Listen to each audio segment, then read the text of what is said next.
Hello MS, आज हम लोग रोटेशनल मोशन के आगे की ओर देखेंगे। इससे पहले हम लोगों ने समझ लिया था कि रोटेशनल मोशन क्या होता है और कैसे ये वर्क करता है। ठीक है, वर्क का मतलब आप लोगों ने इसका कॉन्सेप्ट समझ लिया था कि एक्चुअल में रोटेशनल मोशन में क्या होने वाला है। ठीक है, आज हम लोग स्टार्ट कर रहे हैं उसके फैक्ट्स के बारे में और आगे की ओर। चलिए, उससे पहले हम लोगों ने बात किया था कि भाई एक होमवर्क के रूप में दिया गया था कि लट्टू की गति कैसी होती है।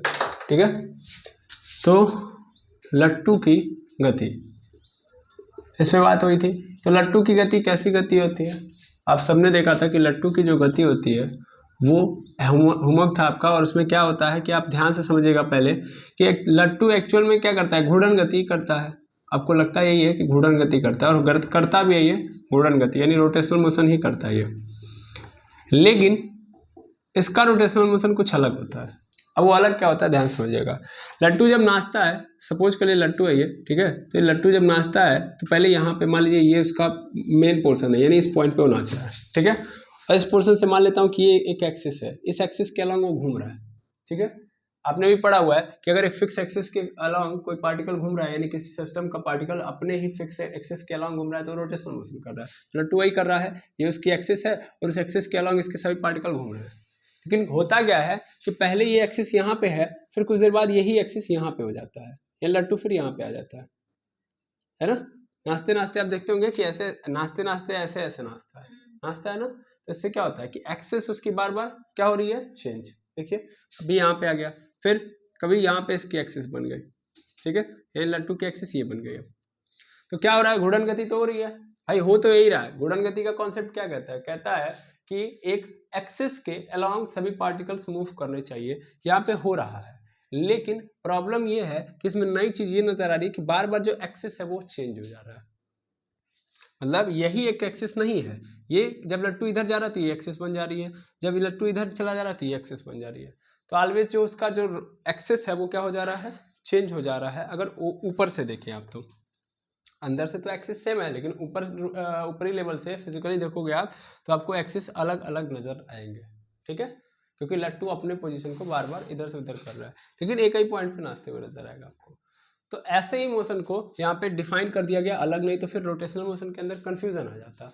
ठीक है ना, अगर आप नॉर्मली रोटेशनल मोशन को देखोगे तो जितना भी, चाहे आपका पंखा हो, चाहे और कोई भी गति हो रोटेशनल मोशन से संबंधित, तो वो क्या करता है, वो फिक्स पॉइंट यानी उसकी एक्सिस ऑलवेज सेम होती है और उसी पे वो गति करते रहता है। उसकी कभी भी क्या नहीं चेंज होती है, एक्सिस चेंज नहीं होती है। एक्सिस चेंज हो जाएगी तो फिर दिक्कत हो जाएगी, आया समझ में। लेकिन यहाँ पे क्या होता है, लट्टू की एक ही समय पे बार बार एक्सिस चेंज हो रही है। एक्सिस चेंज होने का अर्थ समझिएगा, ऊपर से मैं बोल रहा हूँ ना कि अंदर से। भाई इसकी एक्सिस वही है अभी भी, ये उसी एक्सिस पे मोशन कर रहा है, लेकिन ऊपर से देखोगे तो बार बार ये एक्सिस चेंज कर रहा है। लेकिन आप जब पंखा देखोगे तो पंखा आप लोगों ने देखा होगा, तो पंखा जो होता है ऑलवेज कैसी गति करता है, एक ही एक्सिस पे फिक्स होकर गति करता है ना। एक ही एक्सिस पे मान लो ऐसे गति कर रहा है, तो इसी एक्सिस के अलॉन्ग वो बार बार घूम रहा होगा, वो चेंज नहीं होता है। तो ये इसको प्योर रोटेशनल मोशन बोलेंगे। लेकिन इसमें क्या हो गया, थोड़ा सा चेंज आ गया, इसलिए इसको हम लोग बोलते हैं पूर्व असंस्मरण गति, या इसी को बोल देते हैं प्रिसेशनल मोशन। ठीक है, है बात समझ में। ये प्योर रोटेशनल मोशन नहीं है, हल्का सा क्या आ गया इसके अंदर, चेंज। तो लट्टू की गति जो होती है ये वाली गति होती है। क्या होता है इसमें, बार बार एक्सिस चेंज होता है, तो आपको समझा देंगे। ठीक है, अब आगे हम बढ़े तो हम लोगों ने ये सीखा हुआ है कि भाई जो रिजिड बॉडी होती है, हम लोगों ने सबसे पहले क्या कल पढ़ा, रिजिड बॉडी क्या होती है। रिजिड बॉडी मतलब जिसके पार्टिकल के ऊपर अगर फोर्स लगाओ तो क्या ना हो, शेप चेंज ना हो, या जिनके पार्टिकल एक रिजिड बॉडी का मतलब एक ऐसी बॉडी जिसके ऊपर फोर्स लगाओ तो शेप में चेंज ना हो, और जिनके पार्टिकल के बीच में स्पेस ऑलवेज रिमेन सेम। मतलब यानी एक पार्टिकल है, यानी एक बॉडी है, बॉडी के पार्टिकल हैं, और पार्टिकल के बीच में जो गैप है या स्पेस है, उनके ऊपर जब फोर्स लगाओ तो वो उतना ही रहे जितना पहले थे। ऐसा नहीं कि फोर्स लगाने पे उनके स्पेस में क्या आ गई, कमी आ गई। बात वही है जो कल की गई थी। ठीक है ना, तो जब भी कोई बॉडी है जिनके पार्टिकल के बीच में आप फोर्स लगा, मतलब जिसके ऊपर फोर्स लगा रहे हो, तो उनके पार्टिकल के बीच में स्पेस में कोई चेंज नहीं आ रहा है, तो ऐसी बॉडी को हम लोग क्या बोलेंगे, रिजिड बॉडी बोलेंगे। और रिजिड बॉडी मोशन फिर हम लोगों ने कल देखा था कि दो टाइप के होते हैं, एक होता है ट्रांसलेटरी मोशन, ट्रांसलेटरी मोशन, और दूसरा होता है रोटेशनल मोशन, है ना, रोटेशनल मोशन। अब ट्रांसलेटरी मोशन का मतलब क्या हो रहा है, ट्रांसलेटरी मोशन का मतलब क्या हो रहा है कि इसमें पोजीशन का चेंज हो रहा है। दैट मीन्स ऑब्जेक्ट के जो पार्टिकल्स हैं वो पोजीशन चेंज कर रहे हैं पैरेलली, ठीक है। जबकि यहाँ पे क्या हो रहा है, तो यहाँ पे एक्चुअल में पार्टिकल जो है, यहाँ पे देखिएगा जो पार्टिकल जो है वो रोटेशनल मोशन कर रहे हैं, सॉरी सर्कुलर मोशन कर रहे हैं। सिंपल। रोटेशनल मोशन का मतलब कि कोई बॉडी अगर मोशन कर रही है, रिजिड बॉडी है, तो रिजिड बॉडी के जो पार्टिकल है वो क्या कर रहे हैं, पोजीशन में क्या ला रहे हैं, चेंज, और पोजीशन में जो चेंज लेके आ रहे हैं वो कैसा लेके आ रहे हैं, पैरेलल, ठीक है ना। यानी पोजीशन में चेंज पैरेलल लेके आ रहे हैं, मैं लिख दे रहा हूँ पैरेलल, ठीक है, पैरेलल लेके आ रहे हैं। तो पोजीशन में अगर चेंज लेके आ रहे हैं पैरेलल तो वो ट्रांसलेटरी मोशन हो गया। और अगर पार्टिकल जो है सर्कुलर मोशन कर रहे हैं अबाउट अ फिक्स एक्सिस को हम लोग पाइवेट बोल देंगे बाद में, यानी इस फिक्स एक्सिस को ही हम लोग क्या बोलेंगे, पाइवेट। पाइवेट क्या होता है, ऑलवेज फिक्स होता है, तो इसी चीज को हम लोग बोल रहे हैं, ठीक है ना। तो एक फिक्स एक्सिस के अराउंड उसके पार्टिकल क्या कर रहे हैं, सर्कुलर मोशन कर रहे हैं, तो उसी को हम लोग क्या बोलेंगे, रोटेशनल मोशन, ठीक है ना। ये जो फिक्स एक्सिस होगी वो दूसरे सिस्टम का नहीं, अपने ही अंदर होगा, ठीक है, तो इसको रोटेशनल मोशन बोलते हैं। अगर हम देखें तो कोई अगर बॉडी ट्रांसलेटरी मोशन और रोटेशनल मोशन दोनों करती है तो दोनों को मिला के हम लोग बोल देते हैं रोलिंग मोशन, ठीक है, इसी को हम लोग क्या बोलते हैं, rolling motion. Clear. Rolling motion मतलब सिंपल, इसको हिंदी में क्या बोलते हैं, लोटनिक गति, ठीक है। रोटेशनल मोशन मतलब घूर्णन गति, और इसका मतलब क्या था, स्थानांतरित गति। यानी एक बॉडी अगर सिंपली क्या कर रही है, सिर्फ और सिर्फ उसके पार्टिकल पैरेलली चेंज कर रहे हैं पोजीशन में, तो पैरेलल मोशन कर रहे हैं, या सिंपल उसके पार्टिकल लीनियर मोशन कर रहे हैं, सिंपल समझो, लीनियर मोशन कर रहे हैं पार्टिकल, तो ट्रांसलेटरी मोशन, ठीक है ना। तो वो उसको प्योर ट्रांसलेटरी मोशन बोलेंगे। जब केवल और केवल क्या कर रहे हैं, लीनियर मोशन कर रहे हैं। अगर उसके पार्टिकल सर्कुलर मोशन कर रहे हैं लेकिन किसी फिक्स एक्सिस के अराउंड, तो फिर उसको हम लोग क्या बोलेंगे, प्योर रोटेशनल मोशन। और अगर उसके पार्टिकल लीनियर मोशन भी कर रहे हैं और साथ साथ सर्कुलर मोशन भी कर रहे हैं, किसके अराउंड, किसी फिक्स एक्सिस के अराउंड, ये दोनों कर रहे हैं, तब उसको हम लोग रोलिंग मोशन बोल देंगे, ठीक है। सिंपल फंडा यही है, और इतना ही हम लोगों ने कल पढ़ा था, ठीक है। अब मैं अगर ध्यान से देखूं तो इन दोनों के बीच में, यानी ट्रांसलेटरी मोशन और रोटेशनल मोशन दोनों के बीच में क्या आपको नजर आएगा, कोई ना कोई सिंपल कनेक्शन नजर आएगा। सर सिंपल कनेक्शन, आप यार रोटेशनल मोशन पढ़े, और रोटेशनल मोशन के अंदर मैंने इसीलिए इस पॉइंट को डाल दिया सर्कुलर मोशन, अपने मन से नहीं डाला, ऐसा ही होता ही है, सिंपल है ना। पार्टिकल गोल गोल घूम रहा है, गोल गोल घूमना ही सर्कुलर मोशन होता है। पार्टिकल गोल गोल घूम रहा है, बस एक फिक्स एक्सिस के अराउंड घूम रहा है। अच्छा, तो अगर फिक्स एक्सिस के अराउंड घूम रहा है तो सर्कुलर मोशन हो रहा है, और सर्कुलर मोशन तो हम लोगों ने पढ़ा है ना। और अगर सर्कुलर मोशन हम लोगों ने पढ़ा है तो वो क्वांटिटी उत्पन्न करेगा जो जो सर्कुलर मोशन में उत्पन्न होती है ना। अच्छा, और हम लोग सबसे ज्यादा बेहतरीन तरीके से किसको जानते हैं, ट्रांसलेटरी मोशन में। ट्रांसलेटरी मोशन जब हो रहा था तो क्या क्या उत्पन्न हो रही थी, कौन कौन सी फिजिकल क्वांटिटी उत्पन्न हो रही थी, वो सब हमको पता है ना। तो हम एक बार क्या करते हैं, हम एक बार ट्रांसलेटरी मोशन यानी अपना जो कॉन्सेप्ट हम जानते हैं एक साइड लिखते हैं कि भाई ट्रांसलेटरी मोशन में ये क्वांटिटी उत्पन्न हो रही थी, और फिर देखते हैं क्या वही क्वांटिटी रोटेशनल मोशन में उत्पन्न हो रही थी। हम चाहते हैं ताकि को रिलेट करवाएं, और को रिलेट करवाने से हम ये सोच रहे हैं कि दोनों के बीच में जब एक बार रिलेशन मिल जाएगा तो हमारे लिए ईजी हो जाएगा इसको समझना।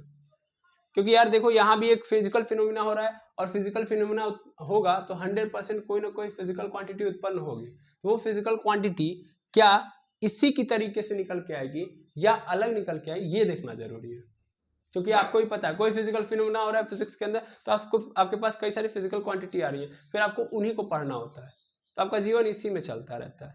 ऑलवेज क्या करना है, फिजिकल क्वांटिटीज को पढ़ना। फिजिकल फिनोमिना हुआ, फिजिकल क्वांटिटी पैदा हुई, उसको पढ़िए डिटेल में, तभी आप जाके फिजिकल फिनोमिना को अच्छे से मेजर कर पाएंगे, समझ पाएंगे और समझा पाएंगे, ठीक है। तो चलिए सबसे पहले हम लोग ट्रांसलेटरी मोशन में देखते हैं कि कौन कौन सी फिजिकल क्वांटिटी पैदा होती है। ओके,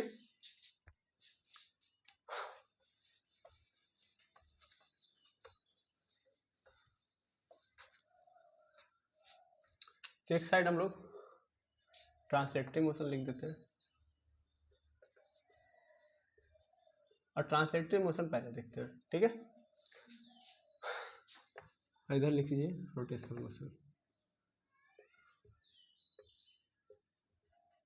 अब देखते हैं, ठीक है। ट्रांसलेटरी मोशन में अगर कभी भी कोई चीज हो रहा है, ट्रांसलेटरी मोशन में मोशन हो रहा है, तो 100% सबसे पहला चीज क्या निकल के आता है, जिसको आप बोलते हो विस्थापन, है ना। सबसे पहली चीज आपने पढ़ी थी क्या, दूरी और विस्थापन। तो दूरी और विस्थापन एक ही है फिलहाल में, है ना। तो विस्थापन को किससे रिप्रेजेंट किया था, एस से, ठीक है। अच्छा, तो क्या सर अगर यहाँ पे रोटेशनल मोशन हो रहा है तो विस्थापन जैसा कुछ होगा, बिल्कुल होगा, लेकिन यहाँ पे एंगल वाला बात आ जाएगा। दैट मीन्स आपको पता होगा सर्कुलर मोशन आपने पढ़ा है, तो सर्कुलर मोशन में वही चीज को हम लोग किससे रिप्रेजेंट कर रहे थे, मतलब विस्थापन तो यहाँ भी आएगा। मान लो एक पार्टिकल है, सिंपल समझो, ये रहा एक पहिया, ये रहा फिक्स पॉइंट, ठीक है ना। इस फिक्स पॉइंट के अलोंग ये चारों के चार मतलब सभी के सभी पार्टिकल क्या कर रहे हैं, मोशन कर रहे हैं, ठीक है। ये क्या कर रहे हैं, ये सर्कुलर मोशन है कि रोटेशनल मोशन है।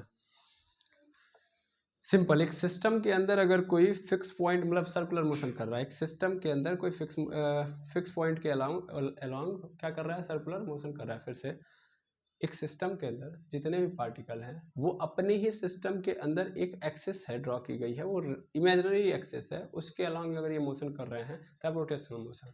लेकिन अगर एक सिस्टम दूसरे सिस्टम के अलोंग सर्कुलर मोशन कर रहा है, मतलब सॉरी गोल गोल घूम रहा है, तब वो सर्कुलर मोशन। एक सिस्टम के पार्टिकल एक अपने ही अंदर के एक्सिस के अराउंड क्या कर रहा है, गोल गोल घूम रहा है, रोटेशनल मोशन। और अगर एक सिस्टम दूसरे सिस्टम के अलोंग घूम रहा है गोल गोल, तब वो सर्कुलर मोशन। तो ये पहिया है और ये पहिए का अपना ही ये इमेजिनरी लाइन है, और इसके पार्टिकल जब इसके चारों ओर घूम रहा है तो इसका अर्थ क्या है, इसका अर्थ सिंपल है कि यह रोटेशनल मोशन है, ठीक है। तो अभी मान लो फिलहाल में इस पॉइंट को मैं यहाँ पे देख रहा हूँ, ध्यान से देखेंगे, ठीक है। ये पॉइंट यहाँ पे है, फिर जब ये घूमेगा यानी गोल गोल घूमेगा तो घूमते घूमते कहाँ पे पहुँच जाएगा, यहाँ पे आ जाएगा। फिलहाल में ए पॉइंट पे था, अब कहाँ पे पहुँच गया, बी पॉइंट पे पहुँच गया कि नहीं पहुँच गया। तो इसने क्या किया, इसने अगर देखा जाए कितना डिस्प्लेसमेंट क्रिएट किया, तो यहाँ पे एंगल क्रिएट किया ना इसने। यहाँ पे देखा जाए तो इसने क्या किया है, एंगल क्रिएट किया है। और हमारे लिए इंपॉर्टेंट ये है कि हम हमेशा कहाँ से देखेंगे, उस फिक्स एक्सिस से जिसके अलॉन्ग ये घूम रहे हैं, ठीक है ना। तो एकदम ध्यान से आप समझेंगे ना तो ये नियर बाई सर्कुलर मोशन की तरह होगा, ठीक है ना, जैसे सर्कुलर मोशन में हो रहा था। तो यानी सेम टू सेम यहाँ भी उत्पन्न होगा, और वो उत्पन्न क्या होगा, तो वो सिंपल कोणीय विस्थापन होगा, कोणीय विस्थापन। कोणीय विस्थापन, और कोणीय विस्थापन को हम लोग किससे रिप्रेजेंट करते हैं, थीटा से, ठीक है। अच्छा, उसके बाद फिर विस्थापन के बाद क्या आता है हमारे पास, वेग आता है। वेग और चाल, वेग को हम लोग किससे रिप्रेजेंट करते हैं, v से। बस यहाँ पे क्या आ जाएगा, कोणीय वेग, कोणीय वेग। कोणीय वेग का मतलब यहाँ से ओमेगा से रिप्रेजेंट कर देंगे, ठीक। विस्थापन आ गया, वेग आएगा, तो इसके बाद क्या आ जाएगा हमारे पास, इसके बाद हमारे पास आ जाएगा त्वरण, है ना। त्वरण को हम लोग किससे रिप्रेजेंट करते हैं, ए से। तो यहाँ भी आएगा, यहाँ पे भी आएगा, कोणीय त्वरण आएगा। और कोणीय त्वरण का मतलब क्या हो जाएगा, अल्फा। कोणीय त्वरण मतलब अल्फा, और अल्फा इज इक्वल टू क्या होता है, अल्फा इज इक्वल टू, चूंकि यहाँ पे आप देखोगे तो ओमेगा, जैसे v इज इक्वल टू क्या होता है, अगर देखोगे तो ds अपॉन dt लिख सकता हूँ मैं। वैसे ओमेगा इज इक्वल टू क्या होगा, d थीटा अपॉन dt हो जाएगा, सिंपल। वैसे ही कोणीय त्वरण की मैं बात करूँ तो यहाँ पे क्या हो जाएगा, dv अपॉन dt, नहीं यहाँ पे होता है at upon r, at upon r, याद रखिएगा, इसको अभी आगे एक्सप्लेन किया जाएगा, ठीक है। अच्छा, उसके बाद फिर देखेंगे त्वरण के बाद यहाँ पे क्या आता है, बल। बल से पहले मोमेंटम आता है, आपने पढ़ा हुआ है, मोमेंटम मतलब संवेग। संवेग से ही तो बल उत्पन्न होता है। इसको किससे रिप्रेजेंट करते हैं, p से। अच्छा, a को पहले कंफर्म कर लेते हैं, a इज इक्वल टू क्या होता है हमारे पास, dv अपॉन dt। तो इसका मतलब alpha is equal to dt upon r है, तो उसको हम लोग d ओमेगा अपॉन dt भी लिख सकते हैं, ठीक है ना। यहाँ से मैं इसको अलग टाइप में लिख दिया हूँ, लेकिन मैं इसको लिख देता हूँ d ओमेगा अपॉन dt, ये होगा। इसको अगर आप हटाना चाहें तो कंफ्यूजन के लिए अभी हटा दीजिए, बाद में अभी समझा दूंगा कहाँ से आया वो। तो d ओमेगा अपॉन dt, ठीक है, ये हो गया। अच्छा, मोमेंटम की बात करोगे तो p इज इक्वल टू क्या होता है, mv, ठीक है। और यहाँ पे थोड़ा सा डिफरेंस है यहाँ पे, और यहाँ पे क्या हो जाता है, यहाँ पे कोणीय संवेग होता है, कोणीय संवेग। और कोणीय संवेग का मतलब यहाँ पे इसको L से रिप्रेजेंट किया जाता है, और L इज इक्वल टू होता है I, V का मतलब ओमेगा, I ओमेगा, जिसमें I जो है आपका मोमेंट ऑफ इनर्शिया है, moment of inertia, moment of inertia यानी जड़त्व आघूर्ण, जड़त्व आघूर्ण ध्यान देंगे, ठीक है। जहां जहां आपको यम पुट करना होगा वहां वहां पर आई पुट करेंगे, ठीक है, सिंपल। वो क्या होता है आप उसमें कंफ्यूज मत होइए, बस मैं आपको समझा रहा हूँ कि देखो सेम टू सेम है, बस चीजें चेंज हैं क्योंकि वहां पे एंगल क्रिएट हो गया तो उस हिसाब से चीजें चलेंगी, ठीक है। अब संवेग के बाद क्या आता है, बल। बल को हम लोग किससे रिप्रेजेंट करते हैं, एफ से, और एफ इज इक्वल टू क्या हो जाता है, एम में। तो यहाँ भी क्या होगा आपका सिंपल, यहाँ पे हो जाएगा, इसको तब बोलते हैं हम लोग बल आघूर्ण, बल आघूर्ण। बल आघूर्ण को हम लोग रिप्रेजेंट करते हैं टाउ से और टाउ इज इक्वल टू हो जाता है हमारे पास क्या है, एम इंटू ए। तो एम की जगह पे आई ले लेंगे, ए की जगह पे क्या हो जाएगा, ओमेगा, और सॉरी अल्फा, आई अल्फा, ठीक है, क्योंकि कोणीय त्वरण क्या होता है, अल्फा होता है यहाँ पे, तो अल्फा डाल दूंगा मैं, ठीक है। उसके बाद फिर जाओ, बल के बाद फिर क्या हमारे पास आता है, कार्य आता है, क्योंकि बल के बाद हम डब्ल्यू के पास पहुंच जाते हैं, तो वर्क आ गया। वर्क इज इक्वल टू क्या होता है हमारे पास, एफ इंटू एस, यही होता है। तो यहाँ भी कर लो, यहाँ पे क्या हो जाएगा आपका, कार्य होगा, लेकिन ये कार्य किसका वाला होगा, ये डब्ल्यू से रिप्रेजेंट किया जाएगा, लेकिन ये किसका होगा, रोटेशनल मोशन में किया गया कार्य होगा, और इसको हम लोग किससे रिप्रेजेंट करेंगे, तो टाउ इंटू थीटा, ठीक है, सेम टू सेम चलेगा। उसके बाद फिर आओ, इसके बाद कार्य के बाद आता है ऊर्जा। हम लोगों ने ऊर्जा पढ़ा हुआ है, ऊर्जा को हम लोग मतलब काइनेटिक ऊर्जा, मतलब इसे लिख देता हूँ गतिज ऊर्जा, क्योंकि यहाँ पे रोटेशनल मोशन हो रहा है, मोशन की बात कर रहा हूँ, तो हमेशा गतिज ऊर्जा आएगी। भाई यहाँ पे ट्रांसलेटरी मोशन होता है, यहाँ भी गतिज ऊर्जा आएगी, वहाँ भी गतिज ऊर्जा आएगी। गतिज ऊर्जा यानी के, और के इज इक्वल टू क्या होता है, 1/2 mv स्क्वायर। तो यहाँ भी यही होगा, यहाँ भी काइनेटिक एनर्जी यानी गतिज ऊर्जा देखूँ मैं, गतिज ऊर्जा के इज इक्वल टू क्या होगा, 1/2 m की जगह पे आई और v की जगह पे ओमेगा का स्क्वायर, तो आई ओमेगा स्क्वायर, ठीक है। यहाँ पे ये चीज़ें आपको नज़र आ गई होंगी जो मैंने बताई अभी फिलहाल में। तो अभी आप ध्यान से ऑब्जर्व करो, क्या दोनों के अंदर कुछ चेंज नज़र आ रहा है, सर बस सिंबल्स का चेंज है ना। भाई ऊर्जा तक तो आके पढ़े हैं आप, ऊर्जा तक तो ही पढ़ना होता है ट्रांसलेटरी मोशन में। भाई सबसे पहले मोशन हुआ तो डिस्प्लेसमेंट हुआ, टाइम के रिस्पेक्ट में देखा डिस्प्लेसमेंट को तो वेलोसिटी आई, वेलोसिटी आई और वेलोसिटी में चेंज आया तो एक्सीलरेशन आया, एक्सीलरेशन आया तो इसका कारण कौन बना, इसका कारण बना फोर्स इसका कारण बना फोर्स, फोर्स हुआ मतलब फोर्स आया, डिस्प्लेसमेंट तो ऑलरेडी हुआ था तो काम हो गया, काम हुआ तो इसका कारण क्या बना, एनर्जी। यानी कुल मिलाकर के हम लास्ट पे पहुंच जाते हैं कि सब खेल का कारण कौन है, ऊर्जा है। वैसे यहाँ पे भी सेम सेम चीजें चल रही हैं, ठीक है। तो आई होप समझ में आ रहा होगा ये चीजें। अच्छा, इनके इंग्लिश में नाम आप सब लोग जानते हैं, इसको बोलते हैं हम लोग डिस्प्लेसमेंट, ठीक है, इसको बोलते हैं हम लोग वेलोसिटी, इसको हम लोग बोलते हैं एक्सीलरेशन, एक्सीलरेशन इसको बोलते हैं मोमेंटम, इसको बोलते हैं फोर्स, वर्क, काइनेटिक एनर्जी, ठीक है, काइनेटिक एनर्जी। यहाँ पे क्या है, ये है एंगुलर डिस्प्लेसमेंट,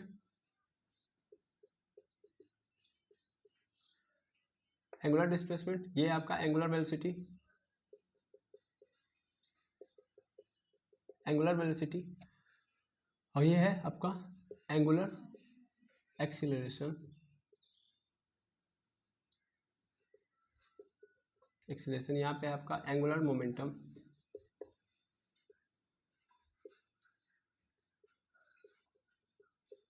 यहाँ पे आपका टॉर्क्यू,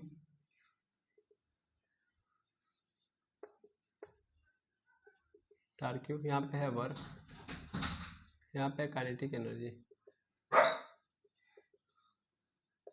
काइनेटिक एनर्जी, ठीक है। चलिए, तो यहाँ तक आपको समझ में आ गया, ओके। अब ये तो हमने समझा कि यार सब कुछ सिमिलर है, जैसे इसमें होता है वैसे इसमें होता है, तो जैसा इसको पढ़ा वैसे इसको भी पढ़ना पड़ेगा, ठीक है। यानी कुछ अलग नहीं है, बस चीज़ों के अंदर एंगल्स को डिफाइन कर दिया गया और कुछ भी एक्स्ट्रा नहीं किया गया, ओके। चीज़ें सेम चल रही हैं। अच्छा, अब थोड़ा बहुत ये सोच लेते हैं, ये तो समझ लिया कि हाँ चलो अभी एक चीज़ तो अच्छा लगा कि यार रोटेशनल मोशन ट्रांसलेटिव मोशन की तरह। अब दूसरा चीज सोचते हैं कि अगर मान लो यार यहाँ पे सिंबल्स के अंदर चेंजेस हैं, दैट मीन्स यहाँ पे चीजें अलग अलग हैं, तो क्या इनके बीच में कुछ रिलेशन है कि नहीं है, यानी रोटेशनल मोशन हो रहा है तो क्या उसको हम लोग लीनियर मोशन से या ट्रांसलेटरी मोशन से कहीं इंटर कनेक्ट करा सकते हैं, ठीक है। तो अभी हमारा सेकंड ऑप्शन ये रहेगा, क्योंकि हम अगर रोटेशनल मोशन को अच्छे तरीके से पहले पढ़ना चाहते हैं, क्योंकि हमने पढ़ा है ट्रांसलेटरी मोशन को खूब अच्छे से पढ़ लिया है, तो हम यही चाहेंगे कि उसको ज़्यादा से ज़्यादा क्या डिफाइन करें, उसके अंदर अगर ट्रांसलेटरी मोशन वाला कॉन्सेप्ट पढ़े आ जाएगा तो हमारे लिए थोड़ा ईजी रहेगा चीज़ों को करना, क्योंकि हमने उस पर ज़्यादा समय दिया है ना। तो हम लोग क्या करेंगे, अभी सेकेंड वर्क ये करेंगे कि इनके बीच में थोड़ा इंटरकनेक्शन दौड़ाते हैं, ठीक है ना। वो इंटरकनेक्शन नया नहीं है, इससे पहले हम लोगों ने सर्कुलर मोशन के अंदर वो कनेक्शंस पढ़ लिए हैं, ठीक है। तो पहले हम उसको फिर से रिवाइज कर लेते हैं ताकि वो कनेक्शंस हमारे पास आ जाए इजीली, और उसके बाद हम इसका यूज कर पाए। ओके, चलिए देखते हैं इसके यूज को।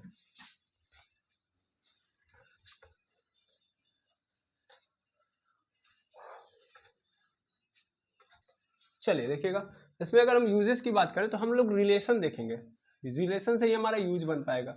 और रिलेशन क्या मतलब, हम देखेंगे यार यहाँ पे बोला गया कि जो डिस्प्लेसमेंट है वो किससे कनेक्टेड है, थीटा से, ठीक है ना। तो कैसे कनेक्टेड है, सिंपल बात, ठीक है ना। कैसे क्या कनेक्टेड है मतलब क्या फॉर्मूले है, अब इतना डीप में हम नहीं जाने वाले हैं, लेकिन इतना करेंगे कैसे कैसे कनेक्टेड है। तो यस और थीटा हो गया, फिर ऐसे ही वी और ओमेगा हो गया, कैसे है। फिर उसके साथ साथ एक्सीलरेशन देखेंगे। तो आप लोगों ने सर्कुलर मोशन के अंदर जब एक्सीलरेशन पढ़ा होगा तो आप लोगों ने वहां पे क्या किया होगा, वहां पे सिंपली देखा होगा कि वहां पे 3 नहीं 4 तरीके के एक्सीलरेशन आपको नजर आए होंगे। एक तो आपको आया होगा AC, फिर आया होगा AT और फिर आया होगा A नेट और फिर आया होगा अल्फा, ठीक है, अल्फा। क्या आपको पता है कि आपने इतने ही पढ़े थे, आपने इतने ही पढ़े थे, इससे ज्यादा कुछ नहीं पढ़ा था। उसके बाद आप लोगों ने सर्कुलर मोशन के अंदर बस फोर्स स्टार्ट कर दिया था पढ़ना, है ना, फोर्स। और वहां पे ये समझा था कि वहां पे फोर्स जो होता है वो सर्कुलर सेंट्रीपिटल और सेंट्रीफ्यूगल फोर्स होता है, जिसके कारण वहां पे काम चल रहा होता है। बस उसके बाद सर्कुलर मोशन आपका क्या हो गया था, खत्म। तो हमें बस क्या करना है, इनके कॉन्सेप्ट्स को बस रिवाइज कर लेना है कि इंटरकनेक्टेड है, कैसे कनेक्टेड है, वो फॉर्मूले क्या क्या थे जिसके थ्रू हम जानते हैं, ठीक है ना। अगर आप नॉर्मली एक लाइन में फॉर्मूला देखोगे तो आप सबको पता होगा कि S is equal to R theta होता है, ठीक है ना। वी इज इक्वल टू क्या होता है, आर ओमेगा होता है, ये रिलेशन बता रहे हैं। फिर alpha is equal to sorry A is equal to A T is equal to R alpha होता है, ठीक है।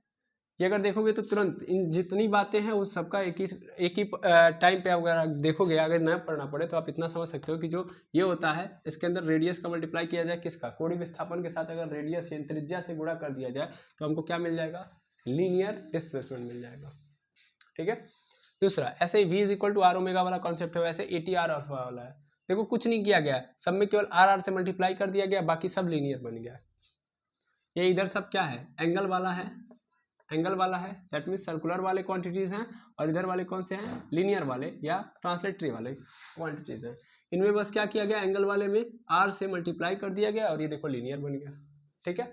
तो ये इस तरीके से इंटरकनेक्टेड है, ये थोड़ा बहुत तो उतरना पड़ेगा ताकि हमको समझना पड़े। चलिए देखिएगा, इसमें जो सबसे इंपॉर्टेंट चीज आपको नजर आती है वो यही चीज है। देखो यस और थीटा का तो आप रिलेशन बिल्कुल अच्छे से समझ रहोगे। थीटा मतलब मैंने अभी जस्ट बताया आपको कि S is equal to R theta कहाँ से आता है, आपको पता ही होगा। S is equal to R theta कहाँ से आता है, भाई सिंपल रूल है कि कितना रेडियस चलेगा, मतलब आप अगर यहाँ से निकालोगे तो चाप बराबर कोण बटा त्रिज्या होता है ना, वहां से आप इसको क्या कर लोगे, डिफाइन कर लोगे, ठीक है। जैसे मैं फिर से समझा दूं, जैसे आप जानते हो कि मान लो ये पहिया है, इस पहिए से मान लेते हैं ये पार्टिकल यहाँ पे अभी फिलहाल में, फिर ये पार्टिकल अभी कुछ देर बाद जब ये मोशन करेगा, घूमेगा, तो ये पार्टिकल ए से कहाँ चला जाएगा, बी पे, ठीक है ना। यही ए वाला पार्टिकल यहाँ पे चला आएगा, इसने अपने पोजीशन को चेंज किया क्योंकि ये पहिया घूम रहा है। तो ये ए से बी पे जाएगा, तो ए से बी पे जाएगा तो ये क्या करेगा, थीटा एंगल क्रिएट किया कि नहीं किया। देखा जाए तो ए से बी के रिस्पेक्ट में कहाँ पे, इसके सेंटर ऑफ मास पे। मैं एक शब्द यूज कर रहा हूँ सेंटर ऑफ मास, जिसको आपको आगे पढ़ना है। कोई भी रिजिड बॉडी है, कोई भी रिजिड बॉडी है, इसको समझ लीजिएगा। मान लीजिए रिजिड बॉडी है तो इसका एक सेंटर होता है, और ऐसा माना जाता है कि इस पूरी रिजिड बॉडी का जो मास है उसी सेंटर पे क्या होता है, अप्लाइड होता है, या वहीं पे क्या होता है, निहित होता है। सिंपल भाषा में बोलेंगे कि वहीं पे रखा होता है, यानी पूरा मास वहां पे रहता है, ठीक है। इसका बेस्ट एग्जांपल मैं आपको समझा रहा हूँ। जैसे मान लीजिए अगर इस मार्कर को, ये बड़ा फेमस एग्जांपल होता है इसका सेंटर ऑफ मास को समझने के लिए, कि मान लीजिए इसको अगर हमको क्या करना है, अपने उंगली पे बैलेंस करना है। सपोज कर लो इसको बैलेंस करना चाहते हैं, ठीक है। बैलेंस का मतलब क्या होता है कि मैं चाहता हूँ कि इसको मैं अपनी उंगली पे ऐसे रोक लूँ, ठीक है। तो अगर मैं इधर से रोकूंगा, यहाँ से देखो यार, मुझे इस उंगली का सहारा नहीं लेना है, सिंपल एक ही उंगली का सहारा लेना है और इस पर रोकना है, ठीक है। वो तो मुझसे नॉर्मली सेंटर ऑफ मास पे भी करवा ले तो ना रुके, लेकिन फिर भी ट्राई करते हैं। जैसे देखिए इस हाथ को अगर मैं जो यूँ छोड़ूंगा तो अगर मैं मान लो साइड में पकड़ता हूँ, ठीक है, तो 100% ये नीचे जाएगा क्योंकि नहीं बैलेंस होगा, ठीक है। मैं इधर से कर लूँ तो भी, थोड़ा और आगे लेके आऊँ तो भी नहीं होगा। लेकिन अगर मैं इसके सेंटर ऑफ मास पे अगर अपनी मार्कर को रख लेता हूँ, ठीक है, ऐसे देखिएगा,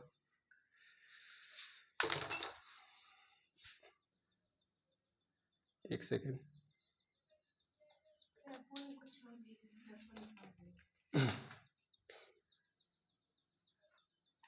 चलिए देखिएगा, ठीक है।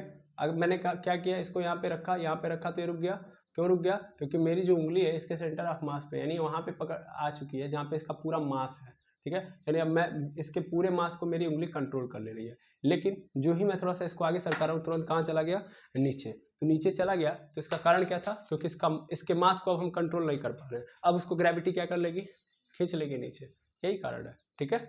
सिंपल। ग्रेविटी को हम बैलेंस तभी कर सकते हैं जब हम उसके सेंटर ऑफ मास पे काम करेंगे। तो कोई भी रिजिड बॉडी होती है, उस रिजिड बॉडी का क्या होता है, एक सेंटर में, मतलब माना जाता है, ऐसे एज्यूम किया जाता है कि इससे क्या होता है, चीज़ें ईजी हो जाती हैं सॉल्व करने में, ठीक है। तो ऐसा माना जाता है कि सेंटर में क्या होता है, उसका पूरा का पूरा मास क्या होता है, रखा होता है, और उसी सेंटर को हम लोग बोलते हैं सेंटर ऑफ मास, जहाँ से आप किसी भी बॉडी को बैलेंस कर लो, ठीक है। इसको बोलते हैं सेंटर ऑफ मास, हिंदी में बोलते हैं द्रव्यमान केंद्र, ठीक है। जो ही रोटेशनल मोशन खत्म होगा उसके बाद जस्ट हमको द्रव्यमान केंद्र पढ़ना है। कहीं कहीं आपको सबसे पहले सेंटर ऑफ मास पढ़ाया जाता है, तब रोटेशनल मोशन पढ़ाया जाता है, ठीक है। तो ये भी सही है, इसमें भी कोई दिक्कत नहीं है, लेकिन हमने सोचा सर्कुलर मोशन पहले पढ़ा, उसका यूज करके रोटेशनल मोशन पढ़ लेते हैं, ठीक है। बाकी फिर इसके बाद द्रव्यमान केंद्र पढ़ाई जाएगा। द्रव्यमान केंद्र से क्या फायदा है, आप ग्रेविटी को समझ सकते हो अच्छे से, है ना, किसी भी बॉडी के प्रोपोर्शंस को समझ सकते हो, क्योंकि सबके बॉडी का जो सेंटर ऑफ मास होता है, ऐसा नहीं होता है कि हर जगह हमेशा बीचों बीच होगा। इस बात को आप याद रखिएगा, हमेशा ऐसा नहीं हो सकता कि सबका बीचों बीच होगा, ठीक। तो इस बात को आपको दिमाग में रखना चाहिए। सबका सेंटर ऑफ मास अलग होता है, हर ऑब्जेक्ट का। हर ऑब्जेक्ट मतलब हर रिजिड बॉडी मतलब जिसको भी आप सॉलिड बोल सकते हो। सॉलिड मेनली क्या होता है, रिजिड बॉडी के अंदर ही आता है, ठीक है ना, क्योंकि इसके पार्टिकल्स के अंदर गैप ऑलरेडी बहुत कम होता है, ऐसा मानते हैं हम। और अगर इसके ऊपर फोर्स लगाएंगे तो गैप क्या नहीं होगा, फिर चेंज नहीं होगा, ऐसा माना जाता है। एक्चुअल में तो कोई दुनिया में रिजिड बॉडी है ही नहीं, है ना। फिलहाल में समझिएगा, तो क्या हुआ, इसने ये यहाँ से यहाँ गया, अगर ये यहाँ से यहाँ गया तो क्या हुआ, थीटा एंगल क्रिएट किया, मैंने मान लिया ना यहाँ पे सेंटर ऑफ मास से, सेंटर ऑफ मास के रिस्पेक्ट में ए का पॉइंट और बी पॉइंट पे अगर मैं देखूँ तो इसने थीटा एंगल क्रिएट किया है, और मैं जानता हूँ कि इसने कितना डिस्प्लेसमेंट किया है, ए से बी, ठीक है। तो अगर मैं लीनियरली इसको मान लो ये रहा डिस्प्लेसमेंट, अगर मैं ए से बी तक ऐसे मिला दूँ, starting point and fix point ले लिया, ठीक है। तो मैं अगर इसका लीनियर डिस्प्लेसमेंट देखूँ, तो लीनियर डिस्प्लेसमेंट मान लूँगा यस हुआ है ना भाई, ये स्टार्टिंग पॉइंट, ये एंड पॉइंट, इसके बीच की दूरी यही वाली है, तो मैं मान लूँगा कि इसने डिस्प्लेसमेंट कितना किया है, एस। और एस क्या है, एक मिनट सुनिएगा ध्यान से, ये एस है, जबकि मैं यहाँ से देखूँ तो ये एक्चुअल में क्या है, इसका चाप है, ये इसका क्या है, चाप है।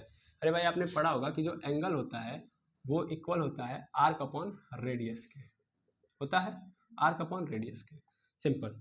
मान लो यहाँ से यहाँ तक इसका रेडियस आर है, तो यहाँ से यहाँ तक भी रेडियस आर ही होगा, रेडियस में त्रिज्या, इतना तो समझ रहे हैं आप, 11th का फिजिक्स पढ़ रहे, तो ये तो समझ में आ रहा होगा, ठीक है। तो angle is equal to arc upon radius. Angle जो होता है, एंगल यहाँ पे कितना क्रिएट किया गया है, थीटा, और कितना आर्क क्रिएट किया गया है, तो मैंने मान लिया है एस, ठीक है ना, लीनियरली इसको यूज कर रहा हूँ मैं, और रेडियस कितना है इसका, आर, हो गया।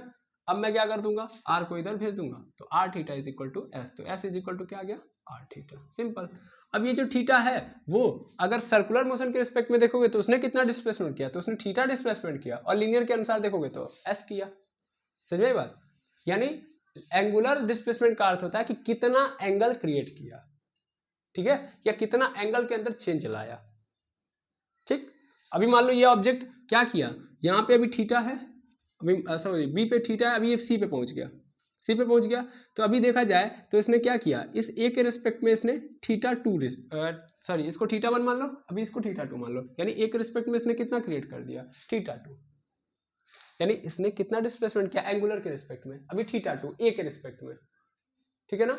अभी मैं देखूं टोटल, मतलब ऑब्जर्व करूं अभी बी के रिस्पेक्ट में, यानी बी से देखूं मैं, अब नहीं समझ में आ रहा आपको, मतलब मैं समझा रहा हूँ आपको। जैसे देखिए ए के रिस्पेक्ट में बी पे गया तो थीटा 1, ए के रिस्पेक्ट में सी पे गया तो थीटा 2, ठीक है ना। मैं चाहता हूँ बी से सी के बीच में कितना हुआ, आया समझ में? मैं ये जानना चाहता हूँ कि ये तो मान लीजिए कि मैं बार बार ए के रिस्पेक्ट में देख रहा हूँ, एक बार देखा तो θ1 यहाँ तक, फिर यहाँ से देखा फिर θ2 हो रहा है।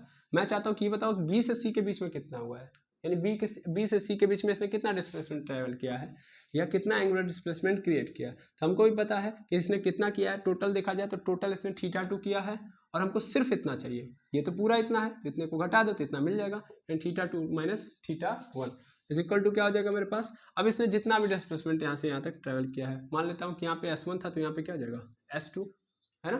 तो वो कैसे मिलेगा हमको, तो ये यहाँ से लेके यहाँ तक पूरा का पूरा मैं देखूंगा, ठीक है ना। अरे भाई S2 ही तो होगा मेरा, S2/R ऐसा मिल जाएगा। तो एक्चुअल में कितना क्रिएट किया है या कितना चेंज आया, बात एक ही है, ठीक है। आई होप समझ में आ गया होगा। इसको आप लोगों ने पहले भी पढ़ा हुआ है, नहीं पढ़ा है तो भी आपको समझ में आ गया होगा, सिंपल कि एंगुलर डिस्प्लेसमेंट में कितना एंगल क्रिएट कर रहा है एक ऑब्जेक्ट अपने पाथ पे with respect to centre of mass, ठीक, clear. That is called angular displacement. और एंगुलर डिस्प्लेसमेंट का लीनियरली क्या कनेक्शन होता है, तो S is equal to R∠θ। चलिए ठीक है, एक रिलेशन तो समझ में आ गया। दूसरा रिलेशन देखते हैं हम लोग, वो है V is equal to R⍵। तो S is equal to R∠θ ऐसे रख लो, फिर देखो V is equal to R⍵। यार V is equal to R⍵ बड़ा यूनिक फीचर है ये अपने आप में, ठीक है। मान लो सिंपल यहाँ पे आ जा रहा है, हमको पता है कि ओमेगा क्या होता है। ओमेगा क्या होता है, मतलब सिंपल कि एक ऑब्जेक्ट है, ये क्या कर रहा है, ये घूम रहा है, ठीक है ना, कंटिन्यूसली ये क्या कर रहा है, घूम रहा है। अभी ए पे है, फिर बी पे पहुंचा, फिर सी पे पहुंचा, फिर डी पे पहुंचा। अब मान लो अगर ये यूनिफॉर्म मोशन कर रहा है, अगर ये क्या कर रहा है, यूनिफॉर्म मोशन कर रहा है, तो मान लो ए से बी के बीच में इसने कितना एंगल क्रिएट किया, थीटा, बी से सी भी थीटा, सी से डी थीटा। आया समझ में। अब हम वही चीज टाइम के रिस्पेक्ट में देखेंगे कि यानी टाइम के रिस्पेक्ट में कितना थीटा एंगल क्रिएट कर रहा है, टाइम के रिस्पेक्ट में कितना एंगल क्रिएट कर रहा है। तो दैट मीन्स d∅dt हो जाएगा। यार हम θ/dt लिखे, सॉरी θ/t लिखे बात एक ही है, और dθ/dt लिखे तो भी बात एक ही है। अब जब बात एक ही है और इसमें डिफरेंस कितना है, वो वही समझ पा रहे होंगे जो कभी पढ़े होंगे। मतलब नहीं समझ में आ रहा, मैं फिर से समझा रहा हूँ। इसमें अगर देखा जाए तो कोई डिफरेंस नहीं, और देखा जाए तो बहुत डिफरेंस है, ठीक है ना। ये एक्चुअल में बड़े पैमाने पे देखा जाता है, और ये एक्चुअल में इतने छोटे पैमाने पे देखा जाता है कि हम नहीं देख सकते, ठीक है। तो ये दोनों में डिफरेंस है, ये बहुत छोटे पैमाने पे हो गया, ये बहुत बड़े पैमाने पे हो गया, ठीक है। जहां पे हम ऑब्जर्व कर सकते हैं वहां पे मतलब ऐसा थीटा क्रिएट हो रहा है, ऑब्जेक्ट या पार्टिकल इतना थीटा क्रिएट कर पा रहा है कि हम इसको मेजर कर पा रहे हैं, या मेजर इजिली कर पा रहे हैं, नॉट मेजर कर पा रहे हैं, इजिली मेजर कर पा रहे हैं, या हम देख के बता देंगे कितना थीटा इतना हो सकता है, ठीक है। यानी क्वांटिटी बड़ी है, लेकिन अगर क्वांटिटी बहुत छोटी है, इतनी छोटी है कि यार एंगल क्रिएट कर रहा है लेकिन बहुत छोटा है, यानी बहुत छोटे टाइम पे हम देख रहे हैं, ठीक है। तो बहुत छोटे टाइम पे देख रहे हैं तो बहुत छोटा एंगल क्रिएट करेगा, और बहुत छोटा एंगल क्रिएट करेगा तो उसको हम d थीटा के रूप में कन्वर्ट कर देते हैं, ठीक है। फर्क इतना ही है, बाकी आंसर तो हमको हमेशा सेम मिलेगा, ठीक है। तो अगर हमने ये देखा कि ये थीटा क्रिएट कर रहा है लेकिन कितने के टाइम में, तो टाइम के रिस्पेक्ट में जब हम डाल देंगे तो ये मेरी क्या बन जाती है, वेलोसिटी। और चूंकि हम एंगल देख रहे हैं ना, तो ये कैसी वेलोसिटी हो गई, एंगुलर वेलोसिटी, यानी एंगल कितने टाइम में क्रिएट कर रहा है ये देख रहे हैं, तो एंगुलर वेलोसिटी हो गया, ठीक है। तो वो हो जाएगा मेरा ओमेगा, और ओमेगा इज इक्वल टू क्या हो गया मेरा, dθ/dt हो गया। अच्छा, या अगर हम सिंपल लिखें तो θ/t भी लिख सकते हैं, मतलब वही चीज मैं लिख रहा हूँ, θ/t वही चीज कर दिया कि मेजरेबल है तब आसानी से। अच्छा, तो omega is equal to θ/t, और हमने अभी जस्ट देखा है पिछले कुछ सालों में कि v इज इक्वल टू क्या होता है, s/t होता है कि नहीं होता है, या v is equal to ds/dt होता है, बिल्कुल होता है। तो अगर यार ऐसे कर लो या ऐसे करो, यानी s/t हो गया तो भी हो गया, और ds/dt हो गया तो भी हो गया। वैसे dθ/dt हो गया तो ओमेगा, और θ/t हो गया तो ओमेगा। देखो यार w नहीं है ये ऐसे करके ऐसे है, ठीक है ना। तो क्या करो ना, यहाँ पे इस वाले इक्वेशन को पकड़ो, s is equal to r theta, और इसमें क्या कर दो, टाइम से डिवाइड कर दो, divide both side with time t डाल दो, तो क्या हो जाएगा, s/t हो जाएगा, इधर r∠t हो गया, ठीक है। तो ये s/t हमको 100% पता है कि क्या होगा, v होगा। और इधर देखो ये r तो t लेके कुछ कर नहीं सकता, क्योंकि आर तो कांस्टेंट है ना भाई, इसको देने से भी कोई फायदा है नहीं, ये लेके करेगा ही क्या। अब ऐसा तो नहीं है कि टाइम के रिस्पेक्ट में कितना रेडियस क्रिएट कर रहा है, तो ऑलवेज रेडियस क्या होगा, सेम होगा, तो आर को मिलेगा नहीं, तो आर बेचारा अकेले ही रह जाएगा हमेशा की तरह। और थीटा अपॉन टी का मतलब क्या हो गया सर, ये हो गया ओमेगा, विजस देखा हमने, तो वी इज इक्वल टू क्या आ गया, आर ओमेगा। देखो ये रिलेशन मिलेगा, यहीं से ये रिलेशन आ गया, आई बस समझ में। अब ये रिलेशन जो आया है भाई, यहाँ से कुछ थोड़ा सा सीखना है हमको, जो हमने बोला था कल लास्ट में कि हमको रोटेशनल मोशन के बारे में कुछ फैक्ट समझने हैं, तो फैक्ट क्या है इसको समझाते हैं, ठीक है। चलिए देखिएगा,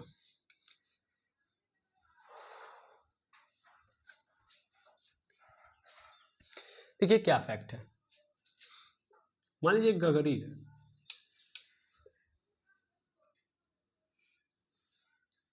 ये भी बनेगा नहीं मुझसे, लेकिन मैं ट्राई कर रहा हूँ।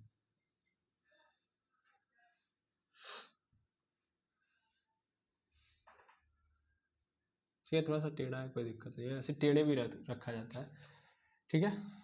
चलिए देखिएगा, अब ये क्या कर रहा है, इसको रखा गया, जो बनाया जाता है बर्तन जिसपे, तो चक्री होती है ऐसे, उस पर घूमते रहता है ये, तो ऐसे रखा जाता है मिट्टी का, वो घूमते रहता है, और ये मिट्टी का होता है, उसको बार बार क्या करता है, जो बनाता है कुम्हार, वो उसको बार बार ऐसे पीटते पीटते क्या करता है, सही तरीके से बनाता है उसके सांचे को, ठीक है, ये सही शेप देने का प्रयास करता है, तो ये घूमते रहता है, सिंपल ये समझ लो कि ये घूम रहा है, ओके।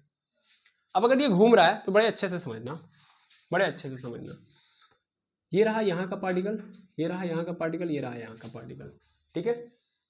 जब ये घूमेगा, जब ये घूमेगा तो क्या होगा, जब एक चक्कर लगाएगा तभी जाके इसका भी एक चक्कर होगा, है ना, तभी जाके इसका भी एक चक्कर होगा, और तभी जाके इसका भी एक चक्कर होगा, होगा भाई। अगर एक चक्कर हो रहा है तो इस कण का भी इक्वली वही उतना ही चक्कर होगा, इसका भी उतना ही चक्कर होगा, उतना ही मतलब ये भी तभी एक एक चक्कर मारेगा, यानी दोनों, ये तीनों पार्टिकल, सिंपल समझा जाए, तीनों पार्टिकल, जैसे कि मेरे पास कुछ ऐसा है नहीं जिसको मैं आपको दिखा सकूं, ठीक है। हाँ लाइए दीजिए, इससे काम चल सकता है, देखिएगा ये, ठीक है। अभी मैंने क्या किया है, अभी इसके ऊपर के ये वाले पोर्शन को हटा दिया, यानी ऐसा मत समझिए कि इसका ढक्कन नहीं था ढक्कन ऐसे, ठीक है, मैंने इसको निकाल दिया ताकि आपको समझा पाऊँ, तो अब आप देख पा रहे होंगे, देखिएगा ऐसे कुछ है।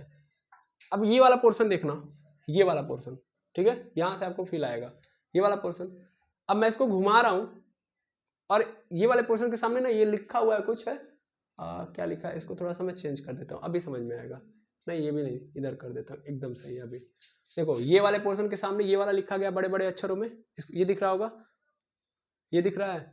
अभी इसको मैं घुमाऊंगा, जब घुमाऊंगा तो ये एक चक्कर जब पूरा करेगा तो ये भी तभी एक चक्कर पूरा करेगा, बस मैं इतना दिखाना चाह रहा हूँ। देखो ये घूमते घूमते घूमते घूमते यहाँ पे आ गया, ठीक है। अब देखो ये भी तभी आया जब ये आया, तभी ये आया, है ना। बड़े ध्यान से आप लोग देख रहे हैं, मतलब क्या हम बताएं कि इसको क्या समझना है, इसको कुछ समझने जैसा है नहीं, लेकिन फिर भी आप लोग बड़े ध्यान से देख रहे हैं कि इसमें कुछ नया चीज़ है, कुछ नया नहीं है, बस ये आप सब लोग जानते हैं, मुझे जो समझाना है वो समझिए। एक्चुअल में हो क्या रहा है कि जब ये घूम रहा है तो जो कण है, भले उनका पाथ बड़ा है या छोटा है, लेकिन वो क्या कर रहे हैं, इक्वल टाइम में क्या कर रहे हैं, एक चक्कर कंप्लीट कर रहे हैं, है ना। यानी उनके द्वारा एक चक्कर एक ही टाइम में या सिंगल उसी टाइम में कंप्लीट किया जाए, भले उनका पाथ छोटा है या बड़ा है, ठीक है, बिल्कुल। अच्छा हाँ, तो इसका मतलब मैं थोड़ा सा यहां से ऑब्जर्व करता हूं, v is equal to are omega है। अभी समझो यार, अगर ओमेगा जो है, अगर अच्छे से समझा जाए तो ओमेगा जो है, ओमेगा इज इक्वल टू क्या होता है, थीटा अपॉन टी होता है, होता है। अब अगर थोड़ा सा ध्यान से देखो तो यार थीटा जो है इस वाले पार्टिकल का छोटा है, इस वाले पार्टिकल का छोटा है भाई। ये अगर देखोगे यहाँ पे एक एंगल, यहाँ पे एक एंगल, सर यहाँ पे एक एंगल, ठीक है। तो अगर देखोगे थीटा छोटा है इस वाले का, सर संभव सर एक चक्कर लगाएगा 360 तो भी बनाएगा, ये वाला भी 360 बनाएगा, ये भी 360 बनाएगा, एक चक्कर में 360 काम खत्म, 360 तो सब बना रहा है ना। तो एंगल सबका क्या है, सेम है, लेकिन चेंज क्या हो रहा है तब, आखिर चेंज क्या हो रहा है, what is change to here,